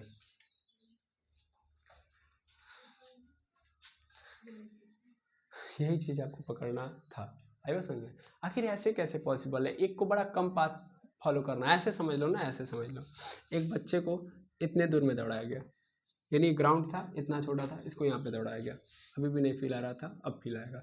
एक दूसरा बच्चा था, इसको इतने बड़े ग्राउंड पे दौड़ाया जा रहा है, एक तीसरा बच्चा इसको इतने बड़े फील्ड पे दौड़ाया जा रहा है। तीनों में डिफरेंस देख रहे हो, बच्चे तीनों बराबरी के हैं, मतलब ये वाला ये वाला ये वाला तीनों बराबरी के, मतलब अगर क्लास 7th के बच्चे हैं तो तीनों क्लास 7th के बच्चे हैं, सेम हाइट सेम कैपेसिटी सब दौड़ रहे हैं। लेकिन हो क्या रहा है, आंसर में क्या आ रहा है कि मान लो ये बच्चा जब स्टार्ट कर रहा है तो एक राउंड लगाने में जितना टाइम ले रहा है, दूसरा बच्चा भी इस वाले ग्राउंड का उतना ही टाइम ले रहा है एक चक्कर लगाने में, और तीसरा वाला बच्चा भी उतना ही टाइम ले रहा है इस ग्राउंड का चक्कर लगाने में, जबकि ये वाला ग्राउंड बड़ा है, ये वाला ग्राउंड छोटा है इसके रिस्पेक्ट में, और ये वाला सबसे छोटा है। ये पॉसिबल नजर आ रहा है, यही चीज समझा रहा हूं मैं, यही चीज फील करिए कि ऐसा होता है किसमें, जब रोटेशनल मोशन होता है तो ये चीजें आपको नजर आएंगी। आई बात समझ में? तो इसका मैं आपको रीजन बता रहा हूं क्यों ऐसा होता है, ठीक है? इसका रीजन आप समझिए। देखो यार, जब मोशन हो रहा होता है, जब मोशन हो रहा होता है तो जो एंगुलर वेलोसिटी होती है, एंगुलर वेलोसिटी, क्योंकि यहाँ पे दो वेलोसिटी है ना, यहाँ पे दो वेलोसिटी है, किसी भी पार्टिकल की जब वो मोशन कर रहा होगा तो दो वेलोसिटी होंगी, एक तो ट्रांसलेटरी वाली होगी, मतलब एक लीनियर वाली होगी, एक लीनियर वाली और एक एंगल वाली होगी। तो जो लीनियर वाली होगी और एंगल वाली होगी, तो इसमें जो लीनियर वेलोसिटी होगी क्या वो चेंज होगी? क्या वो चेंज होगी? भाई दो वेलोसिटी है ना, कोई तो चेंज करेगा। मान लो एक सिंपल बात है यार, अगर ये भी सेम टाइम पे लगा रहा है, ये भी सेम टाइम पे लगा रहा है, ये भी सेम टाइम पे लगा रहा है, तो एक बात समझो ना, इसकी स्पीड तेज होगी, इसकी स्पीड उससे कम होगी, और इसकी स्पीड बहुत कम होगी। मतलब 5 मिनट में यार ये 100 मीटर दौड़ रहा है, 5 मीटर में ये 5 मिनट में मान लो 50 मीटर दौड़ रहा है, 5 मिनट में ये 25 मीटर दौड़ रहा है। तो क्या है, ये स्लो चल रहा होगा, ये स्लो चल रहा होगा, ये स्लो चल रहा होगा, कौन ज्यादा स्लो चल रहा होगा? सर ये स्लो चल रहा होगा, है समझे? ये बहुत स्लो चल रहा है, ये उससे थोड़ा फास्ट चल रहा है, ये वाला बहुत फास्ट चल रहा है। समझ में आया? तो क्या चेंज हो रहा है, क्या चेंज हो रहा है इसमें? स्पीड चेंज हो रही है, टाइम सेम है, टाइम सेम है, तो क्या चेंज होगा? डिस्प्लेसमेंट। कौन सा डिस्प्लेसमेंट? एंगुलर डिस्प्लेसमेंट कि लीनियर डिस्प्लेसमेंट? ये क्वेश्चन अभी है, समझ में आएगा। और हो क्या रहा है, देखो ये सबका सेंटर है, ये सबका सेंटर है, ये सेंटर से ये वाला पोजीशन है, मतलब ये रेडियस है, यहाँ पे भी क्या है, ये रेडियस है, यहाँ पे भी क्या है, ये रेडियस है ना, सब रेडियस है। अभी देखो यहाँ का रेडियस इससे क्या है, मतलब ये वाला रेडियस इस वाले रेडियस से बड़ा है, और ये वाला रेडियस इससे भी बड़ा है, तो रेडियस में भी क्या नजर आ रहा है आपको? चेंज। समझ आई बात? बस अब आपको समझ में आ गया होगा तो समझ में आ जाएगा, सब कुछ कंक्लूजन निकालिए, अपने आप आंसर नजर आ जाएगा। क्या आंसर नजर आ रहा है इसमें? एंगुलर वेलोसिटी क्या हो रही है? चेंज हो रही है। एंगुलर वेलोसिटी डिपेंड कर रही है किसके अनुसार? किसके अनुसार? सर रेडियस के अनुसार। रेडियस का मतलब क्या है? इसका घूर्णन अक्ष, ठीक है ना, घूर्णन अक्ष की जो लंबाई है वो चेंज हो रही है, क्या हो रही है? बढ़ रही है। जितना बढ़ रही है उतना ही कोणीय वेग क्या हो रहा है? फास्ट हो रहा है, ठीक है? ये बात समझ में आई? चलिए देखिए, मतलब कुल मिला के आपके मन में ये कन्फ्यूजन बनते जाएगा कि भैया एल और क्या था, वी और ओमेगा में से क्या चेंज हो रहा है। तो एक सिंपल फंडा यहाँ पे है कि आप सबको पता है कि यहाँ पे डिस्प्लेसमेंट तो चेंज नहीं हो रहा है। कौन सा डिस्प्लेसमेंट सर? कौन सा डिस्प्लेसमेंट? तो ये वाला डिस्प्लेसमेंट। ये कौन सा डिस्प्लेसमेंट है? Angular displacement. क्योंकि हर ऑब्जेक्ट अगर देखा जाए तो घूम रहा है, जब चाहे वो छोटा चक्कर लगाए चाहे बड़ा चक्कर लगाए, एंगल वो सेम क्रिएट करेगा भाई, सेम डिस्प्लेसमेंट वो ट्रैवल कर रहा है 360, क्योंकि एंगुलर डिस्प्लेसमेंट में कितना एंगल क्रिएट किया है, तो वो जब एक चक्कर लगाएगा 360 वो भी कर रहा है, 360 वो भी कर रहा है, चाहे इससे बड़ा चक्कर लगाएगा तो भी वो 360 कर रहा है। यहाँ पे एक ही टाइम में हो रहा है, तो यानी टाइम भी कांस्टेंट है, एंगल भी कांस्टेंट है, दैट मींस ओमेगा में कोई चेंज नहीं हो रहा है। आएगा समझ में? तो ओमेगा के वजह से तो नहीं हो रहा है, ये चेंज कहाँ से हो रहा है? जैसे आपने बोला कि यहाँ पे अगर मान लीजिए पार्क छोटा है तो यहाँ पे इसको ये क्या कर रहा है? स्लो चल रहा है, यहाँ पे फास्ट चल रहा है, यहाँ पे और फास्ट चल रहा है सेम टाइम में। अगर तो यहाँ पे जानते हैं किस चीज की कौन सा वेलोसिटी चेंज हो रहा है? यहाँ पे चेंज हो रहा है वेलोसिटी लीनियर वाला। सिंपल समझिए, लीनियर वेलोसिटी चेंज हो रही है। कैसे लीनियर वेलोसिटी? आप खुद समझिए ना। एक ऑब्जेक्ट मान लीजिए अभी फिलहाल में यहाँ पे है, मतलब यहाँ पे देखिएगा, यहाँ पे है, ये इस छोटे वाले पे देखता हूँ तो यहाँ से यहाँ तक ये कितना करेगा? इतना ही करेगा। लेकिन जब इसी पे मैं बड़े पार्क पे आऊंगा तो ये देखिएगा, ये यहाँ से उतने ही पार्टिकल में, मतलब उतना ही देखेंगे, उतने ही पॉइंट में चेंज देखेंगे, उतने ही टाइम में चेंज देखेंगे। जैसे समझ लीजिए कि ये 2 मिनट में ये ए से बी पे आ जाता है, ऐसे मान लेता हूँ 2 मिनट में कितने पे आ रहा है, ए से बी पे, और यहाँ भी 2 मिनट पे ए से बी पे आ रहा है। तो खुद देखिए ना, ए से बी पे यहाँ भी आ रहा है, यहाँ से ए से बी यहाँ पे भी आ रहा है, लेकिन यहाँ पे क्या हो रहा है, डिस्प्लेसमेंट बड़ा हो गया कि नहीं बड़ा हो गया, समझ में आ रहा है? यानी यहाँ पे डिस्प्लेसमेंट क्या हो गया, बड़ा। यानी यहाँ पे उसने 2 मिनट में कम डिस्प्लेसमेंट ट्रैवल किया, जबकि यहाँ पे उसने 2 मिनट में ज्यादा डिस्प्लेसमेंट ट्रैवल किया है। और ज्यादा डिस्प्लेसमेंट ट्रैवल किया है, इसका मतलब उसकी वेलोसिटी उतने ही में क्या हो गई, ज्यादा हो गई कि नहीं हो गई, क्योंकि वेलोसिटी इज इक्वल टू क्या हो रहा है, डिस्प्लेसमेंट अपॉन टाइम। टाइम अगर कांस्टेंट होती है बढ़ेगा तो ये बढ़ेगा, टाइम तो दोनों जगह कांस्टेंट है ना, 2 मिनट यहाँ भी है 2 मिनट यहाँ भी है, 2 मिनट में देख रहा हूँ तो टाइम कांस्टेंट है, तो एस बढ़ाए तो वेलोसिटी बढ़ेगा। बाकी ओमेगा नहीं बदलने वाला है, क्योंकि omega is equal to theta upon T, और थीटा जो है ऑलवेज क्या है, सबका एक है, क्योंकि एक चक्कर लगाने का मतलब 360, तो हर जगह 360 हो रहा है। तो ओमेगा में कोई चेंज नहीं आ रहा है, चेंज कहाँ से आ रहा है, v के कारण। और वो v के कारण ही हो रहा है कि ये पार्टिकल चाहे यहाँ पे है, चाहे यहाँ पे है, चाहे यहाँ पे है, वो हर जगह उसका क्या हो रहा है, सेम एक ही बार में क्या हो रहा है, एक चक्कर लगाने के बाद सेम स्पीड से वो क्या पहुंच पा रहा है। स्पीड सभी पार्टिकल की अलग अलग है उस कंडीशन में, मतलब यहाँ पे ये फास्ट चल रहा होगा, यहाँ पे उससे स्लो चल रहा होगा, और यहाँ पे बहुत स्लो चल रहा होगा, लेकिन उनकी लीनियर वेलोसिटी क्या है, जो स्लो फास्ट कर रहे हो ये अलग अलग है। बाकी कोणीय वेग, या सिंपल बोल सकते हैं हम लोग कि एंगुलर वेलोसिटी क्या नहीं है, चेंज नहीं हो रही है, चाहे इस पार्टिकल की, चाहे इस पार्टिकल की, चाहे इस पार्टिकल की, क्योंकि सब के सब क्या कर रहे हैं, 360 एंगल क्रिएट कर रहे हैं। ओके, तो आपको एक बात यहाँ पे याद रखनी है, और वही बात इंपॉर्टेंट है जो ये है, ठीक है, क्या, in the phenomena of rotational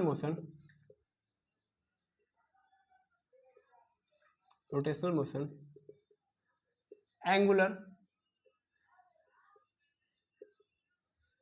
velocity of particle is same at every point, है ना,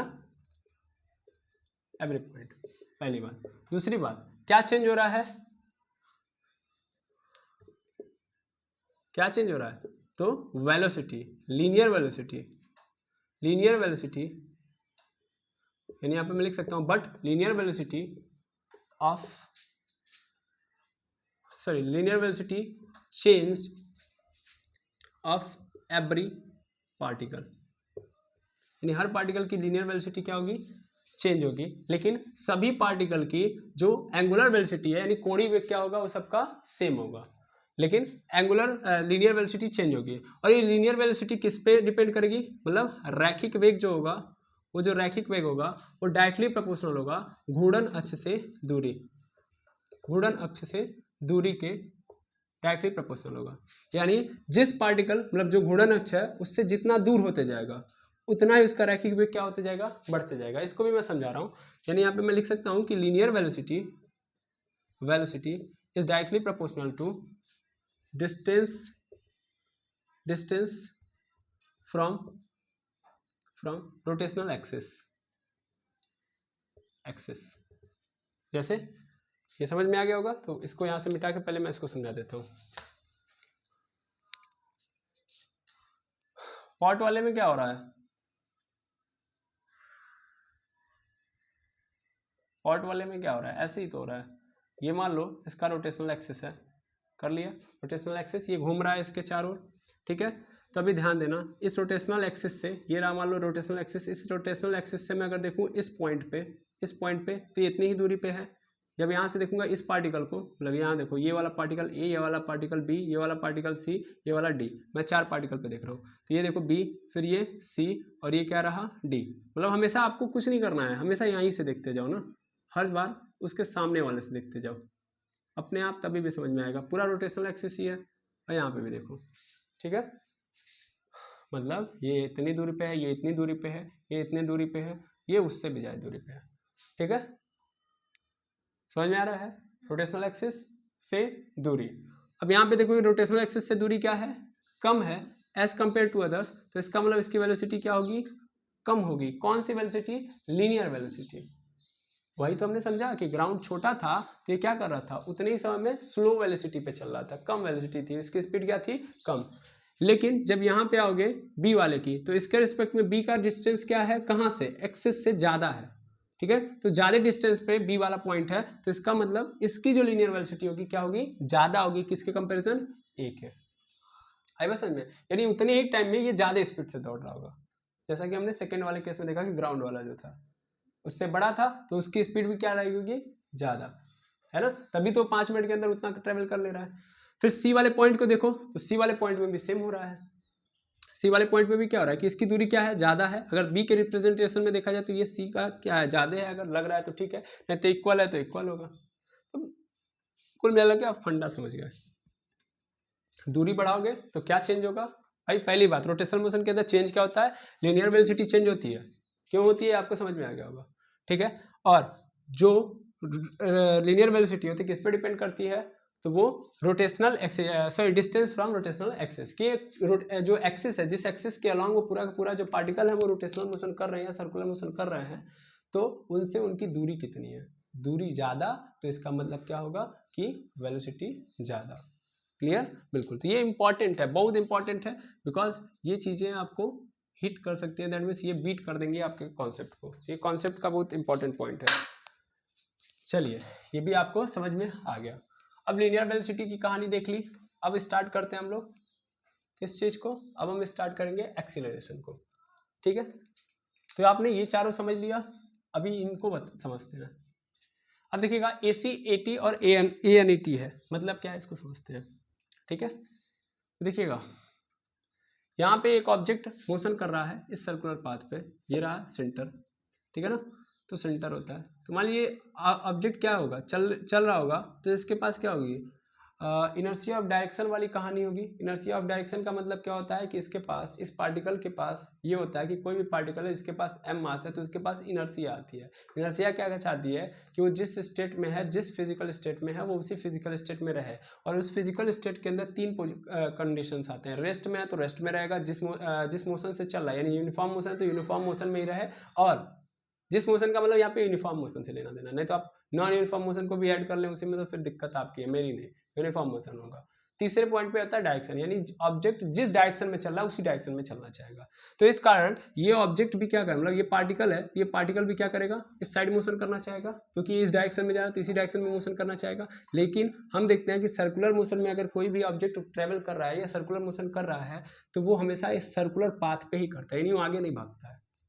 तो आगे भागता नहीं है, लेकिन इनर्शिया उसको आगे भगाएगी, तो कोई तो ऐसा होगा जो इस इनर्शिया को खत्म करने के लिए कहाँ लेके आएगा, इस पाथ पे लेके आएगा। आया समझ में।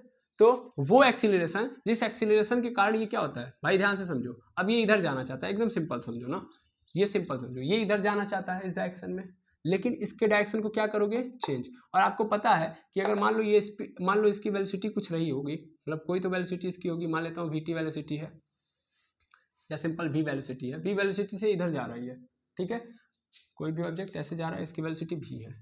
तो जब इसके डायरेक्शन में चेंज लेके आओगे, तो डायरेक्शन में जो भी चेंज लेके आओगे तो इसकी वेलोसिटी में भी क्या आएगा, चेंज। 100% श्योर हो, जब आप गाड़ी मुड़ा रहे हो तो सेम स्पीड से नहीं ला सकते, आपकी स्पीड में कोई ना कोई क्या आएगा, चेंज। तो इसकी स्पीड में चेंज आ गया, मान लेता हूँ U आ गया, ठीक है, तो V से क्या बन गया, U। फिलहाल में अभी ऐसे समझो ताकि आपको ये चीजें कन्वर्ट हो पाए। तो V से U हुआ तो इसका मतलब 100% कोई ना कोई एक्सीलरेशन रहा होगा, और वो एक्सीलरेशन किस डायरेक्शन में रहा होगा, इस डायरेक्शन में, तभी तो हुआ होगा, हाँ या ना, बिल्कुल। तो सेम कहानी है, अभी डायरेक्शन मत समझो, बस इतना समझो कि V से U हुआ है तो इसका मतलब एक्सीलरेशन आया है, ठीक है।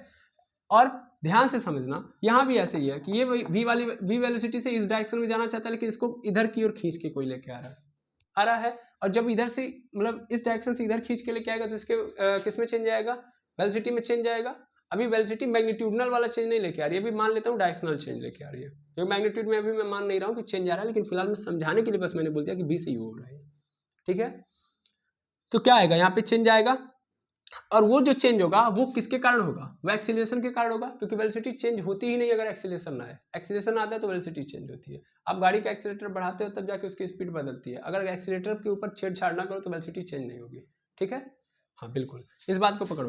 तो वह इसी बात को पकड़ोगे तो इधर की ओर इसको कोई लेके आ रहा है और इधर की ओर कोई एक्सीलरेशन ही है, तो वो एक्सीलरेशन क्या कहलाता है मेरा, सेंट्रीपिटल एक्सीलरेशन। फिर से सर्कुलर मोशन पे कोई ऑब्जेक्ट जब ट्रैवल कर रहा होता है तो उसकी डायरेक्शन बार बार बाहर की ओर होती है इनर्शिया के कारण, लेकिन उसको खींच के जो एक्सीलरेशन क्या कहाँ लेके आता है, नीचे की ओर या सेंटर की ओर लेके आता है, उसको हम लोग क्या बोलते हैं, सेंट्रीपिटल एक्सीलरेशन। ठीक है, सेंट्रीपिटल एक्सीलरेशन क्या होता है, centripetal acceleration is equal to v square upon r। ठीक है, तो सेंट्रीपिटल एक्सीलरेशन मतलब सेंटर की ओर लगता है। ठीक है, और ये कहाँ आ रहा है, ड्यू टू डायरेक्शन। ठीक है, ड्यू टू डायरेक्शन। तो ये जो एक्सीलरेशन है डायरेक्शन के कारण आता है। सर्कुलर पाथ पे जब भी कोई ऑब्जेक्ट ट्रैवल कर रहा होगा तो बार बार उसको एक्सीलरेशन के साथ जीना पड़ेगा। अगर ये एक्सीलरेशन नहीं साथ देता उसका, यानी उसके डायरेक्शन में चेंज नहीं लाता है, भाई देखो ये एक्सीलरेशन क्या है, डायरेक्शन में उसके चेंज लेके आ रहा है, पार्टिकल बाहर भाग रहा है, ये एक्सीलरेशन उसको अंदर खींच रहा है। अगर ये एक्सीलरेशन नहीं रहेगा तो पाथ पे सर्कुलर मोशन कर ही नहीं पाएगा, यानी वो पार्टिकल मोशन ही नहीं कर पाएगा। कौन सा, सर्कुलर मोशन, तुरंत तो कहाँ चला जाएगा, बाहर। तो सर्कुलर मोशन करना है तो उसको ये एक्सीलरेशन हमेशा रखना ही पड़ेगा, यानी मस्ट है, यस और नो, है ना। ये नहीं एक्सीलरेशन रहा तो उसको अंदर खींच के लाएगा ही नहीं है, नहीं लेके आया तो बाहर चला गया, बाहर चला गया तो सर्कुलर मोशन नहीं हो रहा है। ठीक, बिल्कुल। तो पहला वाला तो ये समझ में आ गया। दूसरा देखते हो एक्सीलरेशन। अब मान लो ठीक है, ये तो डायरेक्शन में चेंज लाना था, जरूरी था, लेकिन एक बात बताओ, क्या एक्सीलरेशन एक ही कारण से आता है? एक्सीलरेशन के आने के दो कारण होते हैं, है ना। एक्सीलरेशन के आने के कितने कारण, दो। या तो वेलोसिटी में चेंज आएगा, वेलोसिटी के मैग्नीट्यूड में। देखो एक्सीलरेशन आता है चेंज करने, किसको, वेलोसिटी को। अब वेलोसिटी के अंदर कितने चेंज होते हैं, दो। या तो मैग्नीट्यूड वाला चेंज होगा, मैग्नीट्यूड वाला चेंज होगा, और या तो डायरेक्शन वाला चेंज होगा। तो सर्कुलर मोशन में सबसे इंपॉर्टेंट डायरेक्शन वाला होता है, तो ये तो आता ही आता है, यानी ये आएगा ही आएगा, इसमें इसको कोई रोक नहीं सकता। तो ये जो आया है वो यही है, एसी है।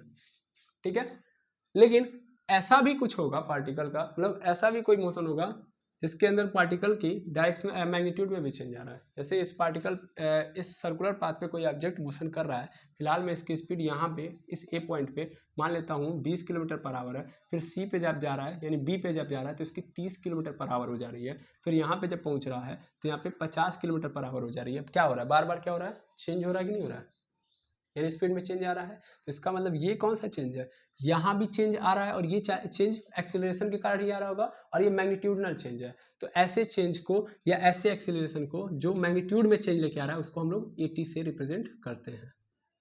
ठीक है, एटी से। ठीक है, ये एटी है। अच्छा, यहाँ पे बात होती है कि एसी, और कहानी इसकी भी देख लो पहले, समझो।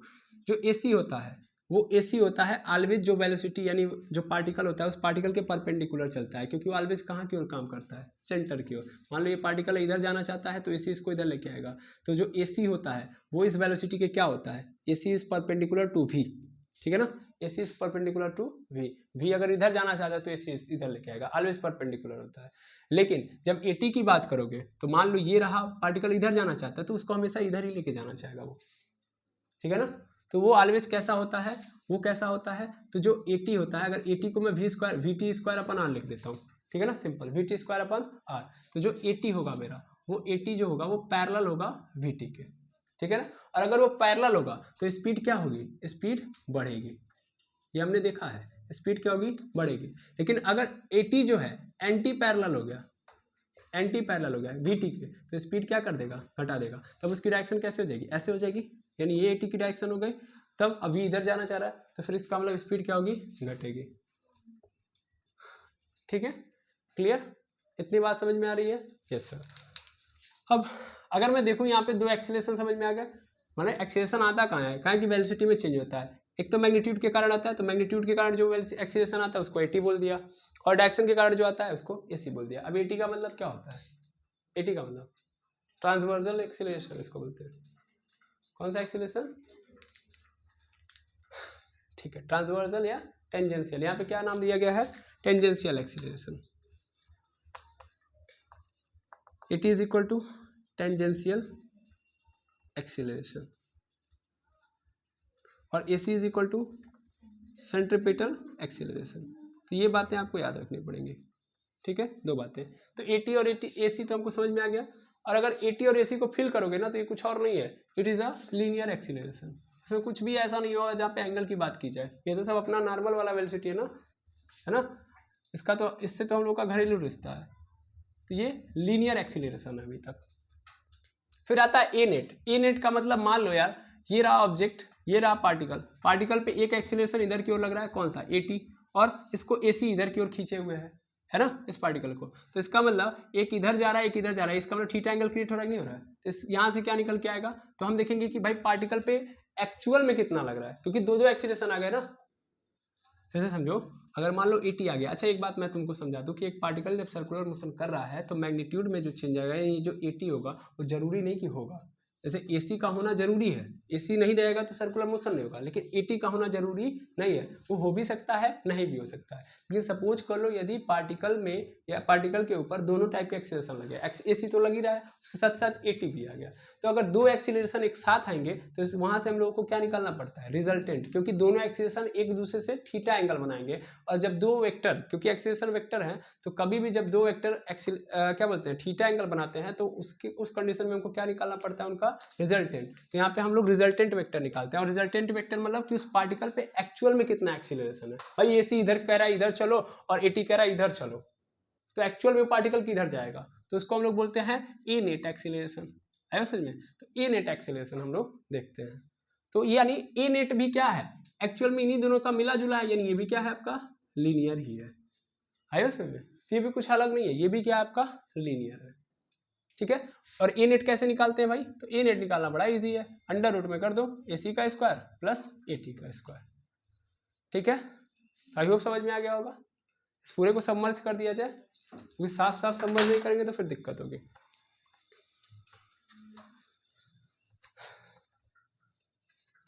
चलिए देखिएगा, यानी यहाँ पे मान लीजिए ऑब्जेक्ट है, ऑब्जेक्ट यहाँ से यहाँ तक ट्रैवल कर रहा है, या सिंपल छोड़ो, यहाँ पे पार्टिकल है, इस पार्टिकल की वेलोसिटी मान लेता हूँ v है फिलहाल में, और ये पार्टिकल इधर जाना चाहता है तो इसको इधर की ओर खींच के कौन लेके आता है, एसी। एसी की डायरेक्शन ऑलवेज क्या होती है, centre, towards the centre.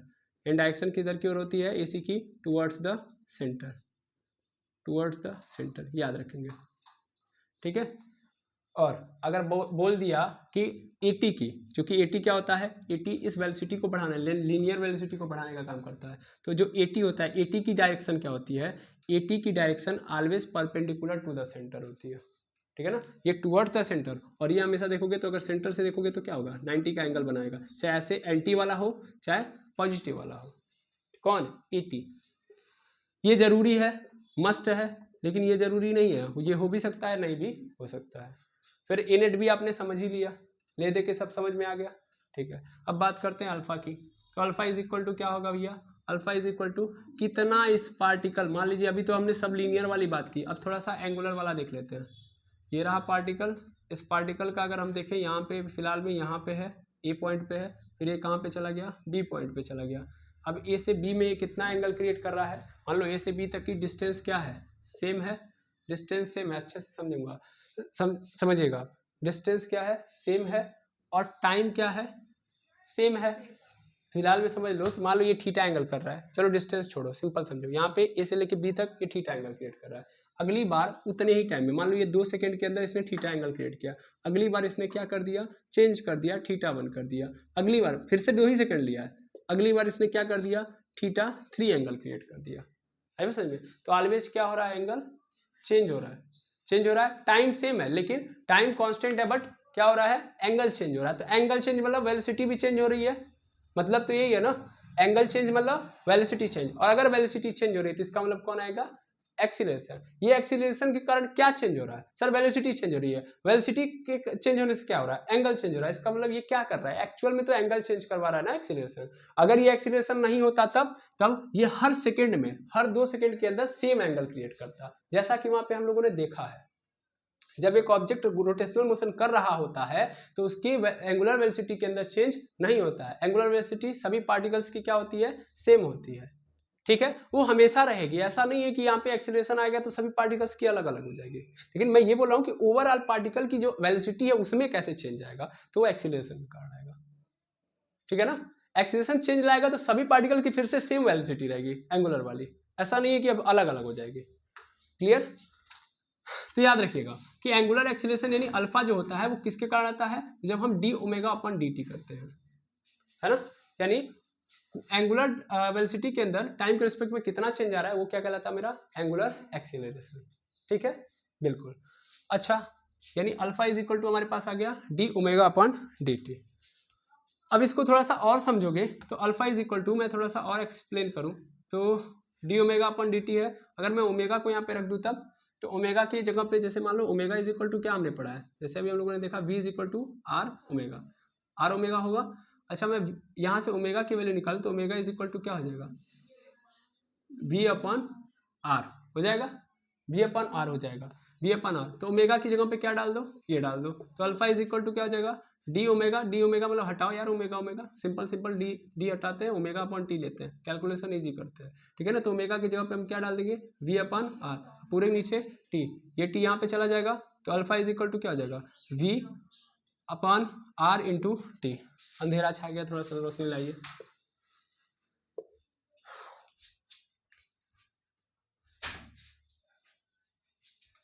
Alpha is equal to v upon r t, यानी alpha is equal to v upon r t, और वी अपॉन टी का मतलब क्या होता है, एक्सीलरेशन, यानी अल्फा इज इक्वल टू क्या आ गया sir, alpha is equal to आ गया वी सॉरी यहाँ पे आ गया ए अपॉन आर, ये आ गया ए अपॉन आर। भाई वी अपॉन टी मतलब क्या होता है, acceleration is equal to velocity upon time. Velocity मतलब वेलोसिटी के अंदर कितना चेंज, यहाँ पे ये भी दिमाग में रखें, नहीं तो आधे लोग यहाँ पे कंफ्यूज क्या बोलते हैं, क्रिएट कर देंगे ड्रामा कि sir v upon t that means not acceleration, velocity में चेंज दैट इज एक्सीलरेशन। तो मैं वही चीज लिखा हूँ कि कितना चेंज आया वो डायरेक्ट मैंने लिख दिया, ठीक है। तो ए अपन आर, अभी ए अपन आर से काम नहीं चलेगा, क्योंकि एक्सीलरेशन भी आपको पता है कि सर्कुलर मोशन के दौरान 2 होता है। भाई यहाँ पे तो 3 लिखा है, तो 3 तो तब होगा जब ये दोनों आएंगे, ठीक है। मान लो अगर एक पार्टिकल मूव कर रहा है तो एसी भी हो सकता है और वो एटी भी हो सकता है ना। एक पार्टिकल सर्कुलर मोशन पे क्या कर रहा है, सर्कुलर मोशन कर रहा है, दैट मीन्स सर्कुलर पाथ पे मोशन कर रहा है, तो एसी भी उसका एक्सीलरेशन हो सकता है और एटी भी हो सकता है, ठीक है। तो कौन सा लेंगे, यहाँ पे मैंने ए सीधा सीधा लिखा हुआ, अभी तक ना सी लिखा है ना टी लिखा है, कौन सा रखें यहाँ पे, ठीक है। तो भाई ये देखना बड़ा जरूरी है, ये देखना बड़ा जरूरी है कि alpha is equal to a upon r लिखा है, यहाँ पे टी लिखूं कि मैं सी लिखूं, ठीक, कि यहाँ पे सेंट्रीपिटल एक्सीलरेशन होगा कि टेंजेंशियल एक्सीलरेशन होगा। टेंजेंशियल एक्सीलरेशन जो उसकी लीनियर वेलोसिटी को बढ़ाएगा, और सेंट्रीपिटल जो उसको सेंटर की ओर खींचेगा, ठीक है। अब क्वेश्चन तो ये आ गया, अभी क्वेश्चन को यहाँ पे समझते हैं, ठीक है ना। ये समझते हैं कि आखिर यहाँ पे ए लिखे, ए टी लिखे कि ए सी। अब देखिएगा, आप जानते हो यहाँ पे कि जो ए सी होता है, ए सी इज इक्वल टू क्या होता है, ए सी इज इक्वल टू अभी आप जस्ट देखो कि वी स्क्वायर अपन आर होता है, ठीक है। और a T is equal to क्या होता है sir, a T is equal to, तो a T is equal to v square upon r होगा, कभी नहीं। यही चीज़ को मैंने वहाँ पे गलत लिखा जानबूझ के, ताकि आप अपना थोड़ा कॉमन सेंस लगाइए। टेंजेंशियल वेलोसिटी है, सॉरी टेंजेंशियल एक्सीलरेशन है, तो उसकी वेलोसिटी को बढ़ा रहा है, तो एक्चुअल में क्या कर रहा है, वेलोसिटी का फार्मूला है तो यूज कर रहा है आई समझ में, तो लीनियर वेलोसिटी है, लीनियर एक्सीलरेशन की तरह काम कर रहा है, तो ये वी अपॉन टी ही होगा, ठीक है। तो a T is equal to v upon t. यार देखो ये चीज ये रहे ना रहे, ये रहेगा, ये चीज ये रहे ना रहे, मतलब मान लो कि एक पार्टिकल मूव कर रहा है सर्कुलर पाथ पे, तो ये तो 100% रहेगा, ये तो 100% रहेगा, लेकिन ये नहीं भी हो सकता है ना। अब देखना क्या होगा, जैसे हमको पता है कि v इज इक्वल टू क्या होता है, v is equal to are omega, are omega. Simple समझो, अगर मान लो रेडियस हम जानते हैं कि एक पार्टिकल जब सर्कुलर पाथ पे मूव कर रहा है तो उसका रेडियस तो चेंज नहीं होने वाला है, नहीं हो रहा है। उसका ओमेगा, अगर मान लो ओमेगा भी नहीं चेंज हो रहा है, दैट मीन्स ओमेगा मतलब वो हर बार क्या कर रहा है, थीटा एंगल बना रहा है, तो इसका मतलब v भी क्या हो जाएगा, कांस्टेंट। चूंकि ये कांस्टेंट अगर हो जाएगा और ओमेगा भी कांस्टेंट, तो v क्या हो गया, कांस्टेंट हो गया। और अगर v कांस्टेंट हो गया तो इसका मतलब et क्या हो जाएगा, जीरो, क्योंकि v बदलेगा ही नहीं, v बदला नहीं तो एक्सीलरेशन क्या हो गया, जीरो। सिंपल समझ में आ रहा है ना। यानी क्या मतलब मैं समझा रहा हूँ, मतलब मैं ये समझा रहा हूँ कि अगर v कांस्टेंट तो at is equal to zero. अब ये v कांस्टेंट क्यों हुआ भाई, ये इसलिए कांस्टेंट हुआ क्योंकि ओमेगा कांस्टेंट था। अगर मान लो ओमेगा बदलता, चूंकि r कांस्टेंट है तो ओमेगा बदलता तो v बदल जाता, लेकिन ओमेगा नहीं बदला इसलिए v नहीं बदला, और इसीलिए v कांस्टेंट हो गया तो at कांस्टेंट हो गया, यानी टेंजेंशियल एक्सीलरेशन क्या हो गया, कांस्टेंट। टेंजेंशियल एक्सीलरेशन कांस्टेंट हुआ, इसका कारण था ओमेगा कांस्टेंट हो गया। और अगर ओमेगा कांस्टेंट है तो अल्फा भी तो नहीं आएगा, यानी एंगुलर एक्सीलरेशन भी तो नहीं आएगा, ओमेगा चेंज होगा तब ना आएगा। तो इसका मतलब ओमेगा भी क्या हो गया, जीरो, क्योंकि sorry alpha is equal to zero, क्योंकि ओमेगा कांस्टेंट है, ओमेगा कांस्टेंट तो अल्फा भी जीरो, यानी एंगुलर एक्सीलरेशन भी जीरो। तो इसका मतलब यार ध्यान से देखो मैं, तो यार एंगुलर एक्सीलरेशन जो है किस पे डिपेंड कर रहा है, एटी पे। अगर एटी होगा तो इसका मतलब क्या है, v वेरी कर रहा होगा भाई। एटी आने का मतलब लीनियर वेलोसिटी चेंज हो रही है, इसका मतलब v वेरी होगा। v वेरी क्यों होगा, क्योंकि ओमेगा वेरी करेगा, और ओमेगा वेरी करेगा तभी तो अल्फा आएगा। इसका मतलब यहाँ पे जो लिखा गया अल्फा इज इक्वल टू, यहाँ पे क्या होगा, एटी होगा, यानी alpha is equal to a t upon r. जो अल्फा होगा ये अल्फा किस पे डिपेंड करेगा, अल्फा डिपेंड्स अपॉन एटी, क्योंकि आपको पता है ये तो हमेशा ही रहेगा। कौन, कहाँ गया ये ऑलवेज रहेगा।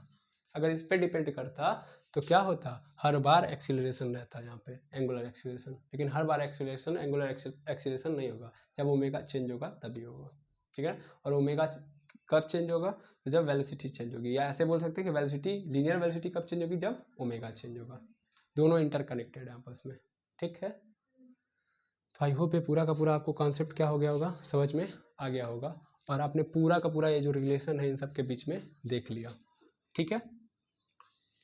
तो आज के वीडियो में बस इतना ही, मिलते हैं नेक्स्ट वीडियो में जहाँ पे हम इससे आगे की ओर बात कर रहे होंगे। आज के लिए इतना ही, थैंक यू वेरी मच, नमस्कार।